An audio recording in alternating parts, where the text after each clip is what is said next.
Let's end the debate. Should you rent or should you buy in Chicago in 2025?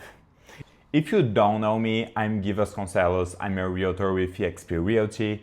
I help people to relocate to Chicago and help them to rent, buy, or sell their properties. And I get this question if it is worth it to rent in Chicago like all the time. And yesterday I made a post on my Instagram and the first comment was, hey, it's not worth it to rent in Chicago, it's better if you buy, blah, blah, blah. So I wanna come here and discuss that with you and we can see what makes the most sense for you.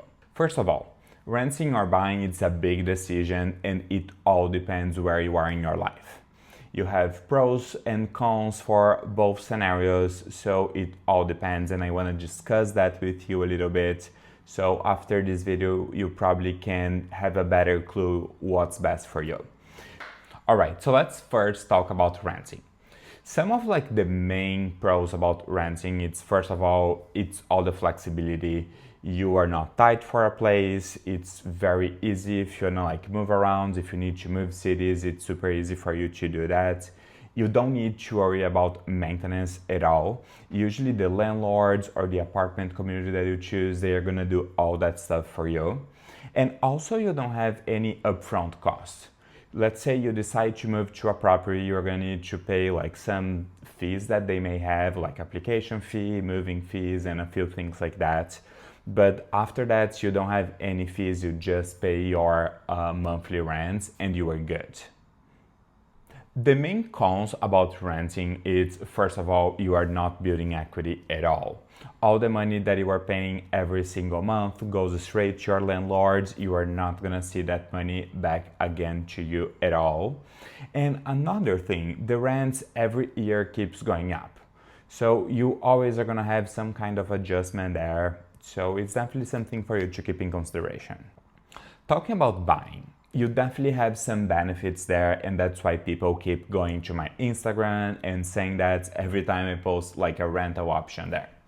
So the first thing for you to keep in consideration are like the tax benefits, because you can write off your the taxes that you pay on your property. You also can write down the interest that you pay. You are building equity every single month when you are paying. Part of that's going towards your principal, and you are definitely building equity there. And there is something that I feel people don't talk as much, but that's the price of being a homeowner.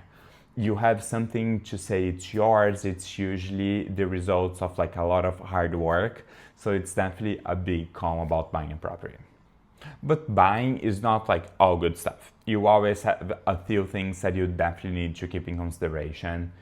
The first one being like all the maintenance and repairs needed on the condo or the house that you are picking, because you do have like costs associated with that. When you are renting, you don't need to worry about that at all. But when you own a property, if you have like an issue with the roof, if you have an appliance that breaks, you are responsible for doing that. You can just open a request on your resident portal and someone's gonna come and fix that to you. And you also have upfront costs. So when you are gonna buy a property, you need to have some kind of reserves, because you not only need to pay for your down payment, but you also have the closing costs associated with the purchase. So you need to pay the taxes related to that, you have attorneys, you have your mortgage fees, so you have like a lot of other costs that need to be taken in consideration.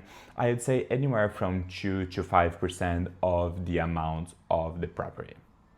And to make that like very clear, I brought like an example here. I went to two properties that the monthly payment would be very similar in River North. Both would be around like $3,500 per month.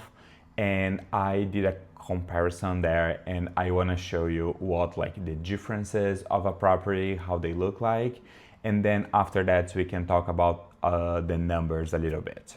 I'm in River North right now. I'm also in River North. This is a rental going for $3,500 a month. You can buy this condo for $3,500 a month. Let's check both now and let me know which one is worth your money. This unit's west facing, so great natural lights in the afternoon. Come here to your living area, very long, lots of space for a lot of furniture.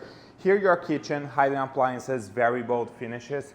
Come here to your den. This one is fully enclosed. So right here, it's your first full bathroom. Let's check out the primary bedroom here. Good size, queen size. Here your closet space, built-in both sides, and your primary bathroom right here with a stand-up shower.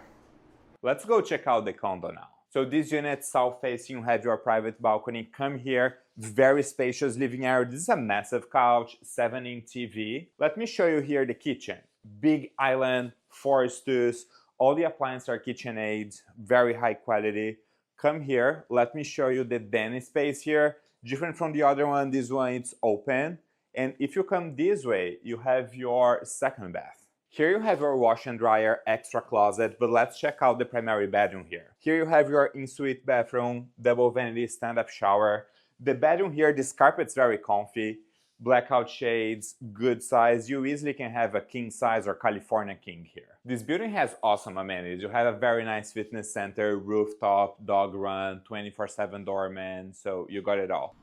All right, those two properties, they are very cool. I had a great time going there and recording that so I could show that to you. But let's talk a little bit about the numbers and how like renting compares with buying.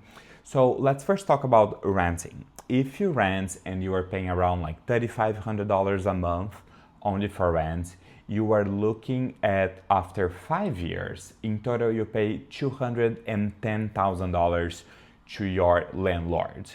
Out of that, zero goes towards equity for you. So you pay $210,000 and that's it. You don't see that money again, you have no benefits out of that. Now in the scenario that you buy a property, so let's consider here that you are putting a 10% down. You do like your monthly payments, including your HOA, taxes, your principal and interest. Let's say you are looking around like $3,500. That's the actual scenario for this property. And that's considering like prices for today. Keep in mind that for you to get like accurate prices and mortgage rates, everything for you, you need to talk to a lender. And I do have some great options and people that I can recommend to you. But in that scenario, you are gonna be paying 10%, you're going to be putting 10% down, you're going to be paying around $3,500 a month with this whole package. After 5 years, you are going to be looking at having an equity of over $50,000.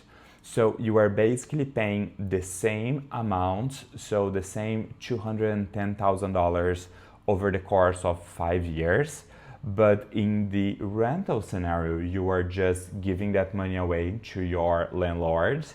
And in the scenario that you are buying, with that amounts that you paid, you are actually getting back and building equity over $50,000.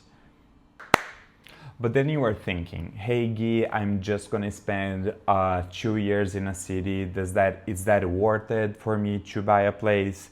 And actually not.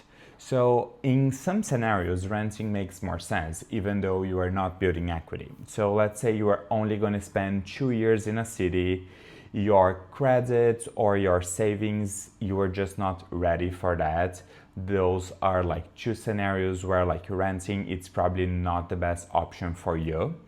And the same thing for you to buy, that makes sense when you are ready to get settled in a place for at least like 5 years, you have a stable job and you have like saving accounts, because you do have the costing closets and everything that you need to figure out, but you also need to have some kind of reserves for like those maintenance and repairs that we discussed before. So what do you think? Would you prefer to rent or buy, and what's your scenario? Comment below here and let me know what you do in that case. And if you are looking to buy or rent here in Chicago, feel free to schedule a time to talk to me using the link below here in the description, and we can run the numbers and see what makes the most sense for you. I'll talk to you soon.